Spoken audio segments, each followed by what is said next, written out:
भारत सरकार ने इस दिन 1984 ਦੇ ਵਿੱਚ ਸਾਡੇ ਪਿੰਡੇ ਤੇ ਝਰੀਟਾਂ ਨਹੀਂ ਮਾਰੀਆਂ।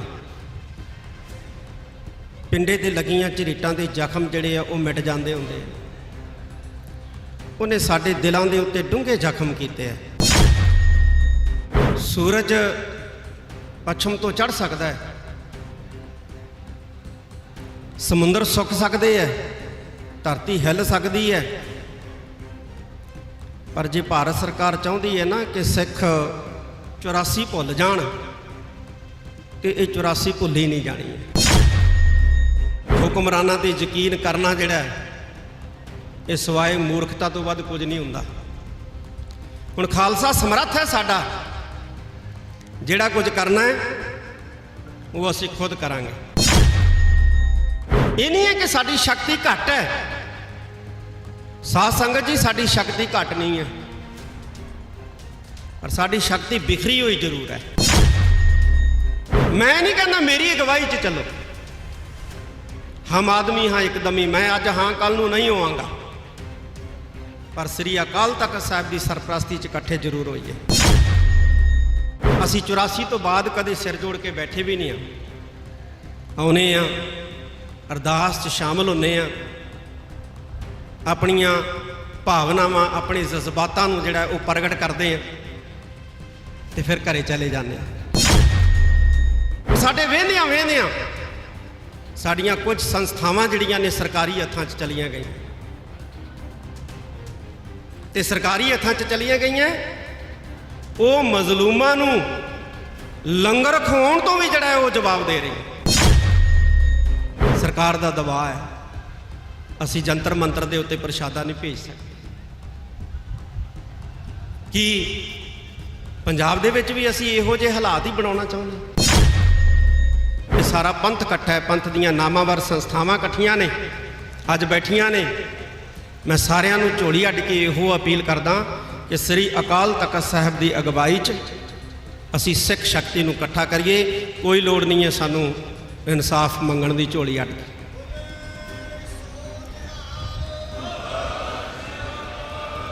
नहीं देना उन्होंने। श्री दरबार साहब जी के अभा मंडल दे विच सुभाईमान श्री अकाल तख्त साहब के उपर धन धन साहिब श्री गुरु ग्रंथ साहिब सच्चे पातशाह की हजूरी च जुड़ बैठी साध संगत जी, सब तो पहला फतेह प्रवान करो। वाहिगुरु जी का खालसा, वाहिगुरु जी की फतेह।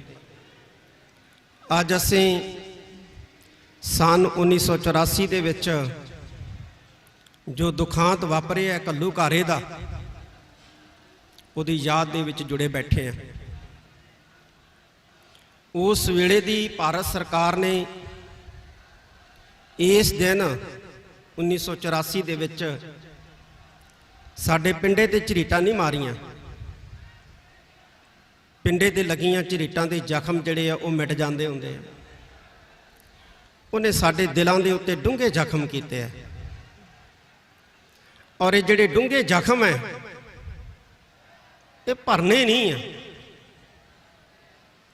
ਸੂਰਜ ਪੱਛਮ ਤੋਂ ਚੜ੍ਹ ਸਕਦਾ ਹੈ, ਸਮੁੰਦਰ ਸੁੱਕ ਸਕਦੇ ਹੈ, ਧਰਤੀ ਹਿੱਲ ਸਕਦੀ ਹੈ, पर जे भारत सरकार चाहती है ना कि सिख 84 भुल जान तो ये 84 भुल ही नहीं जानी है। क्योंकि जख्म बड़े गहरे, जख्म बड़े डूंघे, और जिन्हों ने जख्म दिते उन्होंने तो मल्लम लाउणी की सी। उदों बाद जिहड़े हुक्मरान आए उन्होंने भी मल्लम लाने का कोई यतन नहीं किया, और ना ही असी उम्मीद करते। जालम सरकारों तो कभी उम्मीद रखनी भी जिहड़ी है ना वो बहुती सियाणप नहीं होंदी।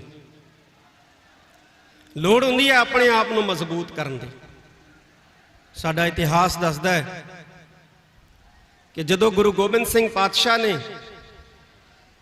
बहादुर शाह जिहड़ा दिल्ली का हुक्मरान बनिया उन्होंने याद करवाया ਵੀ ਹੁਕਮਰਾਨ ਬਣਨ ਤੋਂ ਪਹਿਲਾਂ ਤੂੰ ਕੁਝ ਲਿਖਤੀ ਵਾਅਦੇ ਕੀਤੇ ਸੀ, ਉਹਨਾਂ ਵਾਅਦਿਆਂ ਨੂੰ ਪੂਰਾ ਕਰਨ ਦਾ ਵਕਤ ਹੈ ਤੇਰੇ ਕੋਲ, ਤੇ ਤੂੰ ਵਾਅਦੇ ਪੂਰੇ ਕਰ। ਆਗਰੇ ਦੀ ਧਰਤੀ ਦੇ ਉੱਤੇ ਸ੍ਰੀ ਗੁਰੂ ਗੋਬਿੰਦ ਸਿੰਘ ਪਾਤਸ਼ਾਹ ਜੀ ਨੂੰ ਬਹਾਦਰ ਸ਼ਾਹ ਨੇ ਜਵਾਬ ਨਹੀਂ ਦਿੱਤਾ ਵੀ ਮੈਂ ਵਾਅਦੇ ਪੂਰੇ ਨਹੀਂ ਕਰਨੇ, ਬਸ ਲਾਰਾ ਲੱਪਾ ਲਾਇਆ। ਤੇ ਧੰਨ ਗੁਰੂ ਗੋਬਿੰਦ ਸਿੰਘ ਮਹਾਰਾਜ ਦੂਰ ਅੰਦੇਸ਼ ਸਤਿਗੁਰੂ ਸਨ, ਪਰਮੇਸ਼ਵਰ ਤੁਲ ਸਨ। ਉਹਨਾਂ ਨੇ ਕਿਹਾ, ਐ ਹੁਕਮਰਾਨ ਤੇਰੇ ਤੇ ਸਾਨੂੰ ਯਕੀਨ ਨਹੀਂ ਸੀ, ਤੇ ਹੁਕਮਰਾਨਾਂ ਤੇ ਯਕੀਨ ਕਰਨਾ ਜਿਹੜਾ ਹੈ ਇਹ ਸਿਵਾਏ ਮੂਰਖਤਾ ਤੋਂ ਵੱਧ ਕੁਝ ਨਹੀਂ ਹੁੰਦਾ। ਹੁਣ ਖਾਲਸਾ ਸਮਰੱਥ ਹੈ ਸਾਡਾ, ਜਿਹੜਾ ਕੁਝ ਕਰਨਾ ਹੈ ਉਹ ਅਸੀਂ ਖੁਦ ਕਰਾਂਗੇ। ਤੇ ਧੰਨ ਗੁਰੂ ਗੋਬਿੰਦ ਸਿੰਘ ਮਹਾਰਾਜ ਨੇ ਨਾਂਦੇੜ ਸਾਹਿਬ ਦੀ ਧਰਤੀ ਤੋਂ ਬਾਬਾ ਬੰਦਾ ਸਿੰਘ ਬਹਾਦਰ ਜੀ ਨੂੰ ਤਿਆਰ ਕਰਕੇ ਪੰਜਾਬ ਤੋਰਿਆ, ਤੇ ਬਾਬਾ ਬੰਦਾ ਸਿੰਘ ਜੀ ਬਹਾਦਰ ਨੇ ਪੰਜਾਬ ਆ ਕੇ ਸਿੱਖ ਸ਼ਕਤੀ ਨੂੰ ਇਕੱਠਾ ਕੀਤਾ, ਜਿਹੜੀ ਬਿਖਰ ਚੁੱਕੀ ਸੀ ਗੁਰੂ ਗੋਬਿੰਦ ਸਿੰਘ ਮਹਾਰਾਜ ਦੀ ਜੋਤੀ ਜੋਤ ਸਮਾਉਣ ਤੋਂ ਬਾਅਦ। ਇਹ ਨਹੀਂ ਹੈ ਕਿ ਸਾਡੀ ਸ਼ਕਤੀ ਘੱਟ ਹੈ, ਸਾਧ ਸੰਗਤ ਜੀ, ਸਾਡੀ ਸ਼ਕਤੀ ਘੱਟ ਨਹੀਂ ਹੈ, ਪਰ ਸਾਡੀ ਸ਼ਕਤੀ ਬਿਖਰੀ ਹੋਈ ਜ਼ਰੂਰ ਹੈ। ਤੇ ਜੇ ਅਸੀਂ ਜ਼ਾਲਮਾਂ ਨਾਲ ਟੱਕਰ ਲੈਣੀ ਹੈ ਤੇ ਸਾਨੂੰ ਬਿਖਰੀ ਹੋਈ ਸ਼ਕਤੀ ਨੂੰ ਇਕੱਠਿਆਂ ਕਰਨਾ ਪਏਗਾ। ਅਸੀਂ 84 ਤੋਂ ਬਾਅਦ ਕਦੇ ਸਿਰ ਜੋੜ ਕੇ ਬੈਠੇ ਵੀ ਨਹੀਂ ਆ, ਆਉਨੇ ਆ ਅਰਦਾਸ 'ਚ ਸ਼ਾਮਲ ਹੁੰਨੇ ਆ, ਆਪਣੀਆਂ ਭਾਵਨਾਵਾਂ ਆਪਣੇ ਜਜ਼ਬਾਤਾਂ ਨੂੰ ਜਿਹੜਾ ਉਹ ਪ੍ਰਗਟ ਕਰਦੇ ਆ, ਤੇ ਫਿਰ ਘਰੇ ਚਲੇ ਜਾਂਦੇ ਆ। ਅੱਜ ਲੋੜ ਹੈ ਕਿ ਅਸੀਂ ਸਿੱਖ ਸ਼ਕਤੀ ਨੂੰ ਇਕੱਠਾ ਕਰੀਏ। ਇਹ ਜਿਹੜੇ ਛੋਟੇ ਛੋਟੇ ਮਤਭੇਦ ਹੁੰਦੇ ਆ ਨਾ, ਇਹ ਕੌਮਾਂ ਨੂੰ ਜ਼ਿੰਦਾ ਰੱਖਦੇ ਆ। ਇਹਨਾਂ ਦੀ ਪਰਵਾਹ ਨਾ ਕਰੀਏ, ਇਹਨਾਂ ਮਤਭੇਦਾਂ ਤੋਂ ਉੱਪਰ ਉੱਠੀਏ। ਇਹਨਾਂ ਮਤਭੇਦਾਂ ਤੋਂ ਉੱਪਰ ਉੱਠ ਕੇ ਸ੍ਰੀ ਅਕਾਲ ਤਖਤ ਸਾਹਿਬ ਦੀ ਅਗਵਾਈ ਦੇ ਵਿੱਚ ਇਕੱਠੇ ਹੋਈਏ। ਮੈਂ ਨਹੀਂ ਕਹਿੰਦਾ ਮੇਰੀ ਅਗਵਾਈ 'ਚ ਚੱਲੋ, ਹਮ ਆਦਮੀ ਹਾਂ ਇੱਕਦਮ ਹੀ, ਮੈਂ ਅੱਜ ਹਾਂ ਕੱਲ ਨੂੰ ਨਹੀਂ ਹੋਵਾਂਗਾ, ਪਰ ਸ੍ਰੀ ਅਕਾਲ ਤਖਤ ਸਾਹਿਬ ਦੀ ਸਰਪ੍ਰਸਤੀ 'ਚ ਇਕੱਠੇ ਜ਼ਰੂਰ ਹੋਈਏ। ਸਾਡੀਆਂ ਸੰਸਥਾਵਾਂ ਸਾਡੀ ਸ਼ਕਤੀ ਦਾ ਸਰੋਤ ਹੈ। ਆਪਣੀਆਂ ਸੰਸਥਾਵਾਂ ਨੂੰ ਮਜ਼ਬੂਤ ਕਰਨ ਦਾ ਯਤਨ ਕਰੀਏ। ਕੇਵਲ ਸ਼੍ਰੋਮਣੀ ਗੁਰਦੁਆਰਾ ਪ੍ਰਬੰਧਕ ਕਮੇਟੀ ਨਹੀਂ, ਸਾਡੀਆਂ ਸਾਰੀਆਂ ਸੰਸਥਾਵਾਂ, ਔਰ ਸਾਡੇ ਵੇਂਦਿਆਂ ਸਾਡੀਆਂ ਕੁਝ ਸੰਸਥਾਵਾਂ ਜਿਹੜੀਆਂ ਨੇ ਸਰਕਾਰੀ ਹੱਥਾਂ 'ਚ ਚਲੀਆਂ ਗਈਆਂ, ਤੇ ਸਰਕਾਰੀ ਹੱਥਾਂ 'ਚ ਚਲੀਆਂ ਗਈਆਂ ਉਹ ਮਜ਼ਲੂਮਾਂ ਨੂੰ ਲੰਗਰ ਖਵਾਉਣ ਤੋਂ ਵੀ ਜਿਹੜਾ ਉਹ ਜਵਾਬ ਦੇ ਰਹੀ। ਕੀ ਕਰਾਂਗੇ ਅਸੀਂ? ਸਰਕਾਰ ਦਾ ਦਬਾਅ ਹੈ, ਅਸੀਂ ਜੰਤਰ ਮੰਤਰ ਦੇ ਉੱਤੇ ਪ੍ਰਸ਼ਾਦਾ ਨਹੀਂ ਭੇਜ ਸਕਦੇ। ਕੀ ਪੰਜਾਬ ਦੇ ਵਿੱਚ ਵੀ ਅਸੀਂ ਇਹੋ ਜਿਹੇ ਹਾਲਾਤ ਹੀ ਬਣਾਉਣਾ ਚਾਹੁੰਦੇ ਹਾਂ? ਇਹ ਐਸਾ ਸਮਾਂ ਆ ਜਾਏ ਕਿ ਅਸੀਂ ਜਿਹੜਾ ਤਿੱਤਰ ਬਿੱਤਰ ਹੋ ਜਾਈਏ, ਬਿਖਰ ਜਾਈਏ, ਟੁੱਟ ਜਾਈਏ। ਮੈਂ ਝੋਲੀ ਅੱਡ ਕੇ ਆਪ ਜੀ ਨੂੰ, ਕਿਉਂਕਿ ਸਾਰਾ ਪੰਥ ਇਕੱਠਾ ਹੈ, ਪੰਥ ਦੀਆਂ ਨਾਮਾਵਰ ਸੰਸਥਾਵਾਂ ਇਕੱਠੀਆਂ ਨੇ, ਅੱਜ ਬੈਠੀਆਂ ਨੇ, ਮੈਂ ਸਾਰਿਆਂ ਨੂੰ ਝੋਲੀ ਅੱਡ ਕੇ ਇਹੋ ਅਪੀਲ ਕਰਦਾ ਕਿ ਸ੍ਰੀ ਅਕਾਲ ਤਖਤ ਸਾਹਿਬ ਦੀ ਅਗਵਾਈ 'ਚ ਅਸੀਂ ਸਿੱਖ ਸ਼ਕਤੀ ਨੂੰ ਇਕੱਠਾ ਕਰੀਏ। ਕੋਈ ਲੋੜ ਨਹੀਂ ਹੈ ਸਾਨੂੰ ਇਨਸਾਫ ਮੰਗਣ ਦੀ ਝੋਲੀ ਅੱਡ ਕੇ।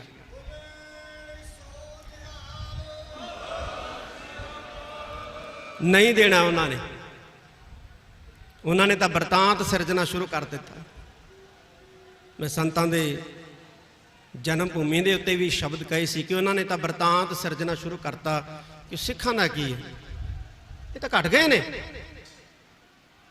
ਸਰਕਾਰ ਨਹੀਂ ਬਣ ਸਕਦੀ ਸਿੱਖਾਂ ਦੇ ਬਲ ਤੇ ਪੰਜਾਬ 'ਚ। ਇਹ ਬਰਤਾਂਤ ਸਿਰਜਣਾ ਸ਼ੁਰੂ ਕਰਤਾ, ਅਸੀਂ ਇਸ ਬਰਤਾਂਤ ਨੂੰ ਤੋੜਨਾ ਹੈ। ਮੈਂ ਜਿੰਨੇ ਵੀ ਸਾਡੇ ਸਾਧੂ ਮਹਾਤਮਾ ਨੇ, ਸਾਬਕਾ ਸਿੰਘ ਸਾਹਿਬਾਨ ਨੇ, ਜਿੰਨੇ ਵੀ ਪ੍ਰਚਾਰਕ ਨੇ, ਚਾਹੇ ਦਮਦਮੀ ਟਕਸਾਲ ਨਾਲ ਸੰਬੰਧਿਤ ਹੈ, ਚਾਹੇ ਮਿਸ਼ਨਰੀ ਕਾਲਜਾਂ ਨਾਲ ਸੰਬੰਧਿਤ ਹੈ, ਮੈਂ ਸਭ ਨੂੰ ਇਹੋ ਅਪੀਲ ਕਰਦਾ ਕਿ ਕਾਫਲਾ ਬਣ ਕੇ ਤੁਰੀਏ ਪੰਜਾਬ ਦੇ ਪਿੰਡਾਂ ਦੇ ਵਿੱਚ, ਕਿਉਂਕਿ ਸਾਡੀ ਸ਼ਕਤੀ ਦਾ ਜਿਹੜਾ ਮੁੱਖ ਸਰੋਤ ਹੈ ਉਹ ਪਿੰਡਾਂ ਦੇ ਵਿੱਚ ਹੈ। ਅਸੀਂ ਪਿੰਡਾਂ 'ਚੋਂ ਤਾਕਤ ਇਕੱਠੀ ਕਰੀਏ, ਕਾਫਲੇ ਬਣ ਕੇ ਤੁਰੀਏ, ਸਾਡੀ ਉਸ ਸ਼ਕਤੀ ਨੂੰ ਨਸ਼ਿਆਂ ਦੇ ਨਾਲ ਨੇਸਤੋ ਨਾਬੂਦ ਕੀਤਾ ਜਾ ਰਿਹਾ ਹੈ। ਸਾਡੀ ਉਸ ਸ਼ਕਤੀ ਨੂੰ ਸੋਸ਼ਲ ਮੀਡੀਆ ਰਾਹੀਂ ਗੰਦੀ ਫੀਡ ਦੇ ਕੇ ਭ੍ਰਿਸ਼ਟ ਕੀਤਾ ਜਾ ਰਿਹਾ ਹੈ। ਅਸੀਂ ਆਪਣੀ ਸਿੱਖ ਸ਼ਕਤੀ ਨੂੰ, ਸਿੱਖ ਨੌਜਵਾਨੀ ਨੂੰ ਬਚਾਉਣ ਦਾ ਉਪਰਾਲਾ ਕਰੀਏ। ਆ ਵੋਟਾਂ ਵਾਲੇ ਨਹੀਂ, ਵੋਟਾਂ ਵੇਲੇ ਰੁੱਸਿਆਂ ਨੂੰ ਮਨਾਉਂਦੇ ਹੁੰਦੇ। ਅਸੀਂ ਕਾਫਲੇ ਬੰਨ੍ਹ ਕੇ ਤੁਰੀਏ। ਜਿਹੜੇ ਸਾਡੇ ਤੋਂ ਦੂਰ ਜਾ ਚੁੱਕੇ ਨੇ, ਪਤਤ ਹੋ ਚੁੱਕੇ ਨੇ, ਨਸ਼ਿਆਂ ਦਾ ਸ਼ਿਕਾਰ ਹੋ ਚੁੱਕੇ ਨੇ ਜਾਂ ਅਨਮਤਾਂ ਵੱਲ ਜਾ ਰਹੇ ਨੇ, ਅਸੀਂ ਉਹਨਾਂ ਨੂੰ ਮੋੜ ਕੇ ਅਸੀਂ ਸ੍ਰੀ ਅਕਾਲ ਤਖਤ ਸਾਹਿਬ ਵੱਲ ਲੈ ਕੇ ਆਈਏ। ਦੱਸੀਏ ਉਹਨਾਂ ਨੂੰ ਕਿ ਸਾਡਾ ਅਸਲੀ ਘਰ ਆ ਹੈ। ਜਿਹਨੂੰ ਗੁਰੂ ਨਾਨਕ ਸਾਹਿਬ ਦੇ ਦਰ ਤੋਂ ਕਦੇ ਕੁਝ ਨਹੀਂ ਨਾ ਮਿਲਿਆ, ਸਾਰਾ ਜਹਾਨ ਘੁੰਮ ਲਏ, ਉਹਨੂੰ ਮਿਲਣਾ ਕਿਤੇ ਵੀ ਨਹੀਂ ਹੈ। ਕਿਉਂਕਿ ਇਸ ਦਰ ਤੋਂ ਵੱਡਾ ਕੋਈ ਦਰ ਨਹੀਂ ਹੈ ਸਾਧ ਸੰਗਤ ਜੀ। ਇਸ ਘਰ ਤੋਂ ਵੱਡਾ ਕੋਈ ਘਰ ਨਹੀਂ ਹੈ। ਇਸ ਕਰਕੇ ਅਸੀਂ ਇਸ ਘਰ ਨੂੰ, ਇਸ ਘਰ ਦੇ ਨਾਲ ਆਪਣੀ ਨੌਜਵਾਨੀ ਨੂੰ ਜੋੜਨ ਦਾ ਯਤਨ ਕਰੀਏ।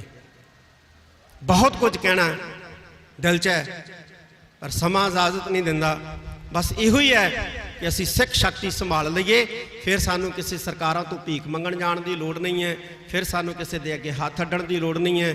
ਜੋ ਕੁਝ ਕਰਨਾ ਹੈ, ਜੋ ਕੁਝ ਅਸੀਂ ਕਰਨਾ ਚਾਹੁੰਦੇ ਹਾਂ ਜਾਂ ਜੋ ਸਾਡੇ ਦਿਲਾਂ 'ਚ ਹੈ, ਉਹ ਅਸੀਂ ਆਪ ਕਰ ਸਕਦੇ ਹਾਂ। ਆਪ ਸਿੱਖ ਸ਼ਕਤੀ ਜੇ ਇਕੱਠੀ ਹੋ ਗਈ ਨਾ, ਤਾਂ ਅਸੀਂ ਇੱਥੇ ਸਰਕਾਰ ਨੂੰ ਲਿਆ ਕੇ ਝੁਕਾ ਸਕਦੇ ਹਾਂ।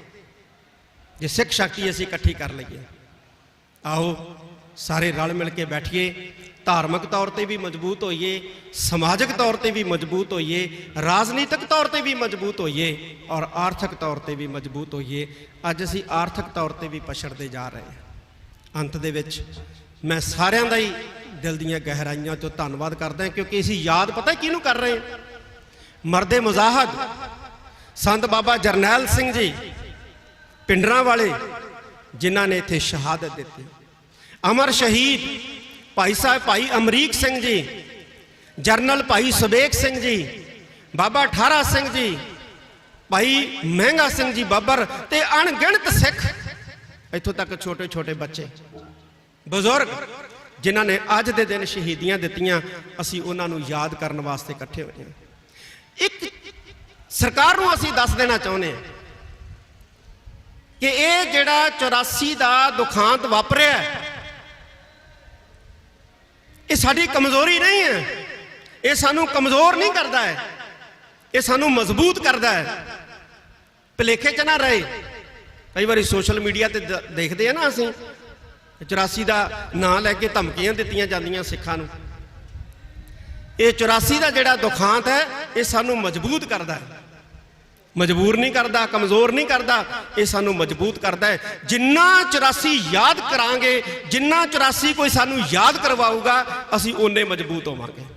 ਕਿਉਂਕਿ ਅਸੀਂ ਡਰਨ ਵਾਲੀ ਕੌਮ ਨਹੀਂ ਹੈ, ਘਬਰਾਉਣ ਵਾਲੀ ਕੌਮ ਨਹੀਂ ਹੈ। ਮੈਂ ਸ਼ਹੀਦ ਪਰਿਵਾਰਾਂ ਦੇ ਬਹੁਤ ਸਾਰੇ ਮੈਂਬਰਸ ਆਏ ਨੇ, ਅਲੱਗ-ਅਲੱਗ ਪੋਲੀਟੀਕਲ ਪਾਰਟੀਆਂ ਦੇ ਨੁਮਾਇੰਦੇ ਬੈਠੇ ਨੇ, ਸਿੱਖਾਂ ਦੀਆਂ ਪੋਲੀਟੀਕਲ ਪਾਰਟੀਆਂ ਦੇ ਨੁਮਾਇੰਦੇ ਬੈਠੇ ਨੇ, ਸ਼੍ਰੋਮਣੀ ਗੁਰਦੁਆਰਾ ਪ੍ਰਬੰਧਕ ਕਮੇਟੀ ਦੇ ਪ੍ਰਧਾਨ, ਮੈਂਬਰ ਸਾਹਿਬਾਨ, ਸਾਰਾ ਸਟਾਫ, ਹੋਰ ਸਾਰੀਆਂ ਜਥੇਬੰਦੀਆਂ, ਸੰਪਰਦਾਵਾਂ, ਸਾਬਕਾ ਸਿੰਘ ਸਾਹਿਬਾਨ, ਮੌਜੂਦਾ ਸਿੰਘ ਸਾਹਿਬਾਨ ਬੈਠੇ ਨੇ।